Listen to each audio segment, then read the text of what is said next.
Durante 15 meses, ele viveu o cotidiano digital de uma comunidade na Bahia. E faz tempo que se dedica a refletir sobre a relação das pessoas e a internet. Conexão que tem sido atingida pela desconfiança em relação ao uso de dados privados nas redes sociais. Juliano Speyer vai mostrar para a gente alternativas para que instituições possam compreender comportamentos de maneira ética e segura, tirando vantagem das novas tecnologias de comunicação. O Juliano é antropólogo no Instituto Ideia Big Data, doutor pelo Programa de Antropologia Digital da University College London, participante da equipe Why We Post, autor de diversos livros, e ele obteve grau de distinção por sua pesquisa sobre aprendizado informal no YouTube. Juliano? Obrigado pelo convite. Eu vou tratar num tema paralelo aqui ao que o Wagner tratou, mas que tem muita relação com governo, governança, né? Eu não sei se vocês ouviram falar da eleição do presidente Trump nos Estados Unidos, ou dessa bagunça que o governo inglês tem para resolver nos próximos anos por causa do Brexit. Isso está diretamente relacionado ao uso das mídias sociais. Eu vou falar sobre esse assunto. Ou seja, da bagunça do mundo online, do uso dessas ferramentas de comunicação e em que pé isso está agora que a gente viveu esse escândalo da Cambridge Analytica. Para quem não sabe, eu vou explicar já já. Meu trajeto, eu sou historiador de formação, e em meados dos anos 90 me envolvi com a internet.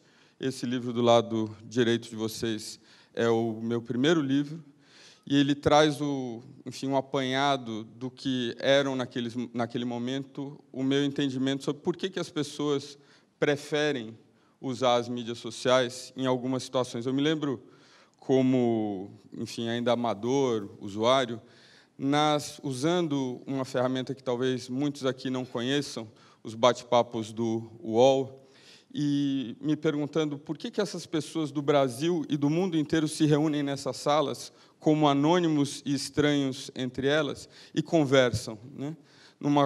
Num contexto bem diferente do que a gente está acostumado a fazer ao vivo. Ou seja, a gente não chega para um estranho na rua e fala: "Oi, tudo bem? Vamos bater um papo?" E, no entanto, essas pessoas entram nessas salas de bate-papo, que, não sabe, eram espaços abertos, públicos, para por volta de 50 pessoas, e as pessoas se apresentavam, faziam exatamente isso, né? Tinha um pouco a ver com solidão, com buscar novos contatos. E esse livro da direita de vocês tem um pouco apanhado. Eu estava buscando uma tentativa de nortear o que eu fazia num momento em que, a gente fazia internet, né, de uma maneira muito genérica, e, no entanto, com uma série de procedimentos que estavam nascendo e estavam sendo criados a partir do dia a dia nas indústrias, nas relações entre profissionais, etc. Esse trabalho com mídias sociais, desde o começo, foi me levando no caminho da política. Eu trabalhei com a campanha do Gilberto Kassab em 2008.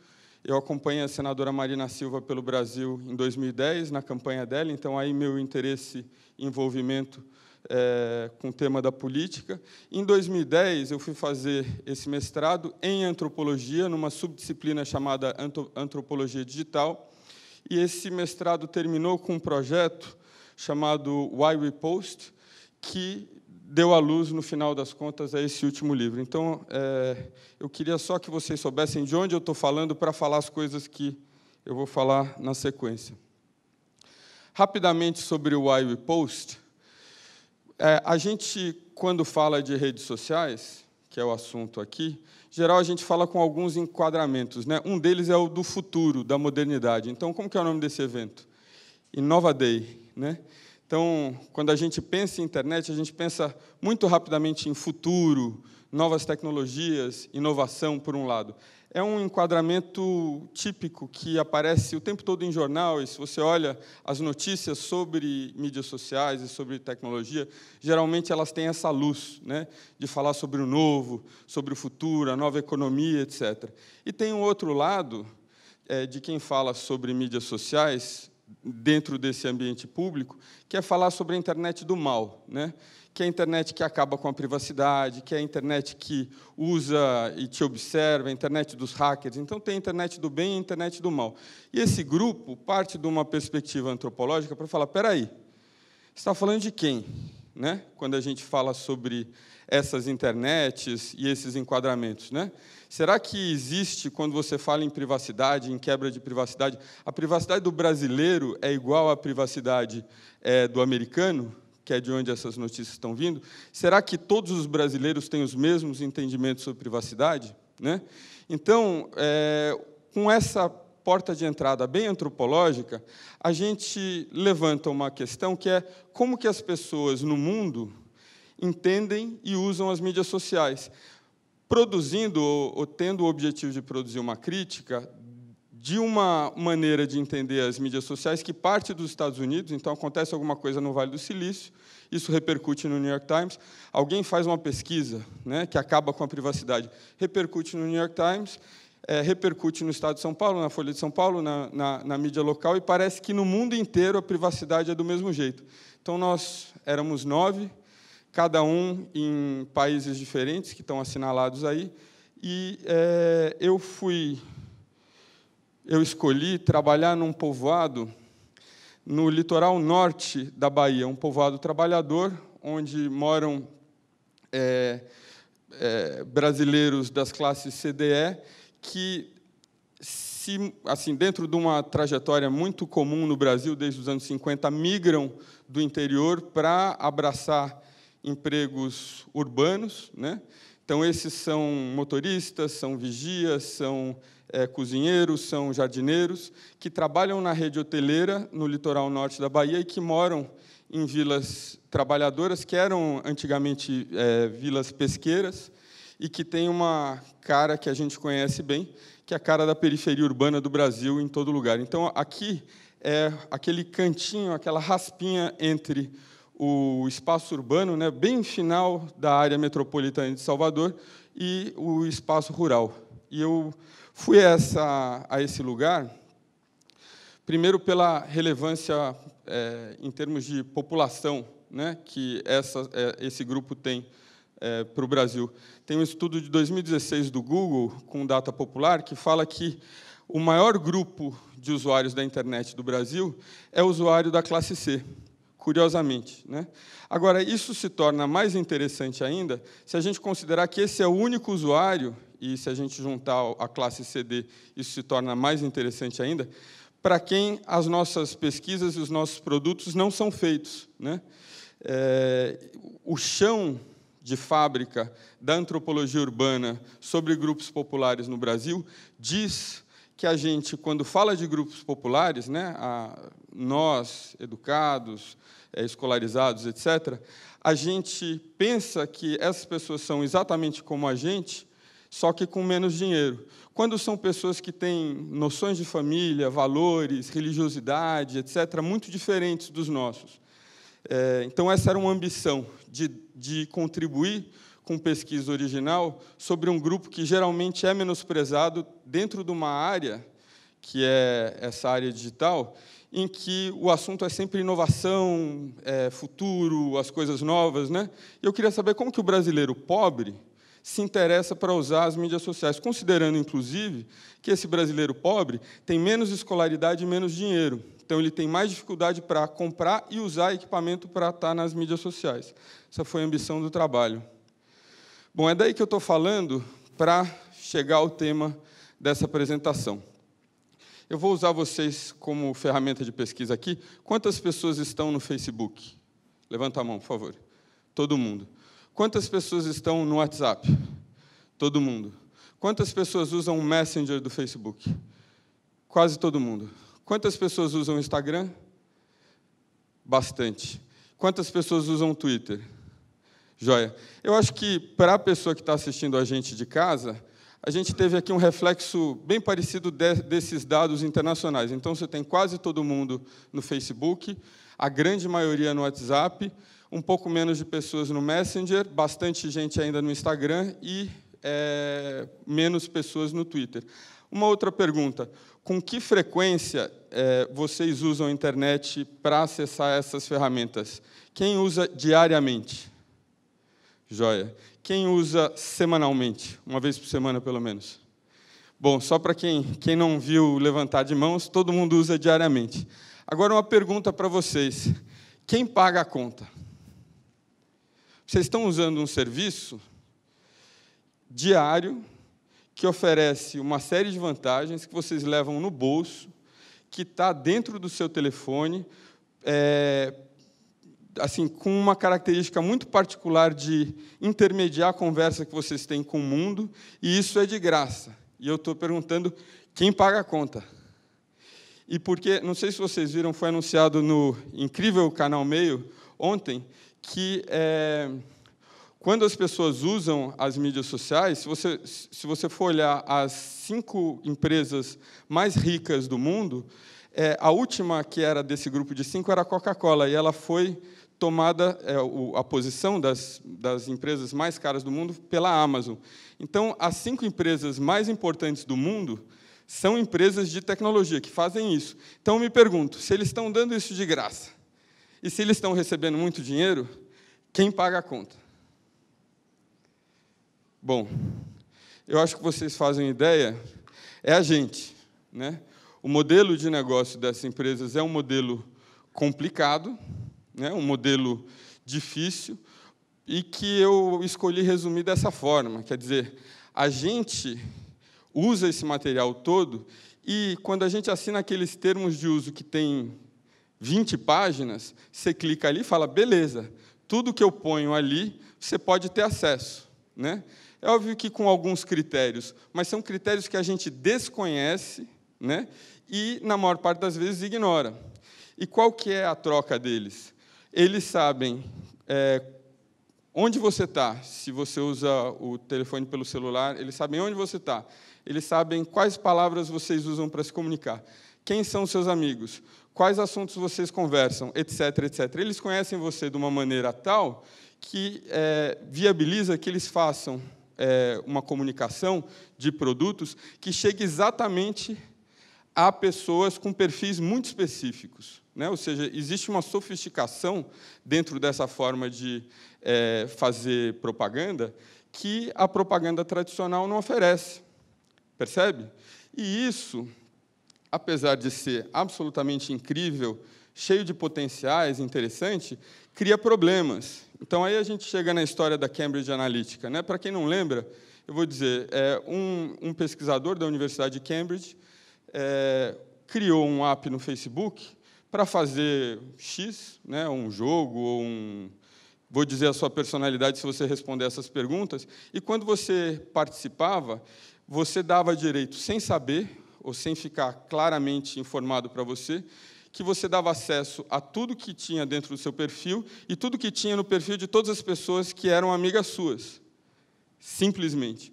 Como a gente está nesse espaço cinzento, né, a gente usa essas ferramentas e não quer muito saber por quê, como, de onde vem o dinheiro, etc., isso virou uma base de dados de 87 milhões de pessoas, muito cheia, muito rica de informação, né, num grau que a gente nem conhece, nem entende bem, e isso foi usado de uma maneira muito inteligente para fazer disparos dentro das redes sociais, de maneira tal a que existe aí indícios de que isso influenciou a eleição do presidente Trump nos Estados Unidos.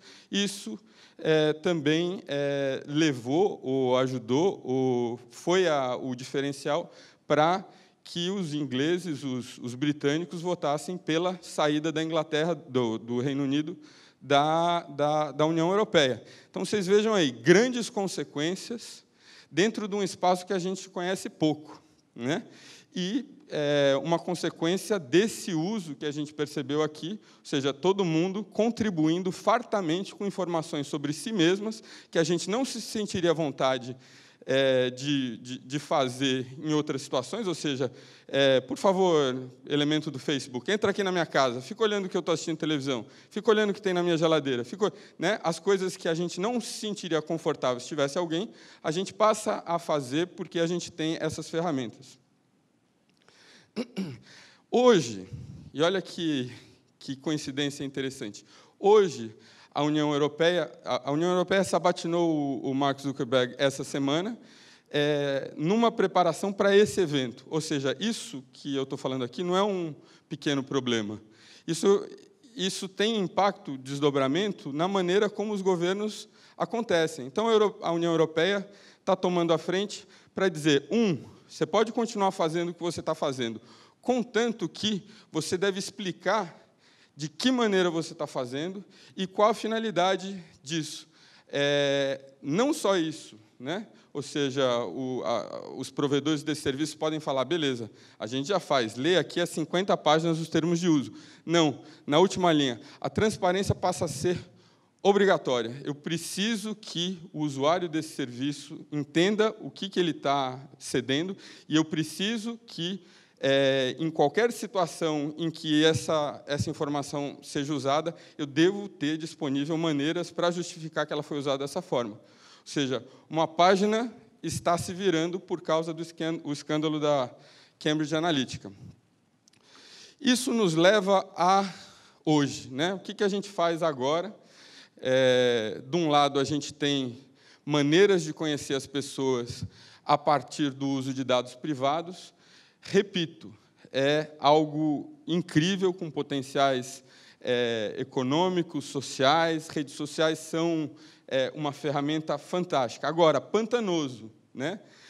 E agora mais complicado para o uso, de estados principalmente, né? Como é que a gente lida com, por exemplo, contratar uma pessoa para prestar conta sobre isso, que é o que a gente precisa fazer para quem serve clientes na Europa. A segunda possibilidade é você usar dados públicos. Eu pedi para as pessoas aqui levantarem a mão quem usa o Twitter. O Twitter é isso, né? O Twitter você pode usar à vontade. Por quê? Porque o Twitter é a rua. Você já está falando, imaginando que você vá ser lido por qualquer pessoa. Então, não tem problema. Mas é uma base muito menor de dados e ela é específica. No caso do Brasil e do mundo em geral, ela é muito elitista, né? Então, você tem comunicador, você tem artista, você tem, né, celebridades usando o Twitter. Ela não corresponde ao Facebook. E a gente tem alguma coisa que existe há 150 anos, que são as ciências sociais. Agora, as ciências sociais, elas têm uma grande vantagem e uma grande desvantagem, né? A grande vantagem das ciências sociais, e particularmente da antropologia, é que ela entra na casa das pessoas, né? Por isso que a gente vive 15 meses. Né? O antropólogo faz trabalho de campo durante 1 ano, porque nos primeiros 6 meses está fazendo amigo. Né? Você deixa de ser uma pessoa conhecida para se tornar alguém que entra na casa das pessoas para fazer uma foto como essa, em que essa menina não está nem aí para o fato de eu estar na casa dela fotografando ela usar a internet. Agora, o problema disso, qual que é a consequência? Eu faço isso num povoado, ao longo de 15 meses, para um povoado de 15 mil habitantes. E aí existe o desafio, né, da gente que faz pesquisa, de ver como é que a gente incorpora essas vantagens que a gente vê no uso das redes sociais, por exemplo, para fazer pesquisa. E é isso que eu tenho feito, né? Então, eu vou falar para vocês da minha experiência fazendo pesquisa agora com o universo nacional. A partir, primeiro, de uma tecnologia que está no bolso de todo mundo também, primeira coisa. Então, eu chego a 700 mil brasileiros pelo telefone delas. Essas pessoas não só sabem que estão sendo pesquisadas, como elas optam por responder ou não essas perguntas, como, terceira coisa, elas são remuneradas para isso. Tá? Então, o que eu tenho feito nesses últimos meses, dentro desse experimento muito interessante, é usar essa ferramenta nova de pesquisa. Em vez de você colocar uma pessoa no meio da rua, atrapalhando o trânsito das pessoas, para que ela levante informações para você, eu pergunto diretamente para essa pessoa onde ela está e remunero ela por isso. Né? E, como nos contos de fada, eu ia trazer para vocês alguns desses vídeos, e eu trouxe, mas eu não vou poder mostrar esses vídeos. Por quê? A gente pode falar isso da forma bonita ou da forma feia. A forma bonita é uma questão de ética. Então, as pessoas que estão falando com a gente, elas estão falando com a gente. Elas não estão falando com vocês e não estão falando com a câmera. Então, a partir do momento que eu mostro isso, eu estou expondo, muitas vezes, dados sensíveis. Então, a gente fez uma pesquisa recente sobre AIDS, a gente fez uma pesquisa recente sobre camisinha. Como é que você coloca o rosto da pessoa, a voz da pessoa, o contexto da pessoa dentro da rede? Né? Essa é a primeira coisa. Agora, eu posso falar do lado feio. O lado feio é, se eu fizer isso, especialmente considerando esse contexto novo, né, em que os governos estão mais atentos para essas questões de interferência do uso da rede para a publicidade, etc., eu posso ser processado. Então, independente do caminho que você queira seguir, é eticamente mais saudável ou é financeiramente mais saudável, porque você não tem que responder isso daí dentro de uma situação de litígio. O que nós estamos fazendo usa as vantagens da tecnologia digital, por um lado, e, por outro lado, protegendo a privacidade das pessoas e, no entanto, recolhendo as informações para poder usar para, enfim, situações, desde situações de indústria até situações de governo. E eu trouxe esses vídeos, e, no final, quando as câmeras estiverem desligadas, eu posso, para quem estiver interessado, tocar 2 ou 3 para que vocês vejam. Tá bom? Então, é isso. Obrigado.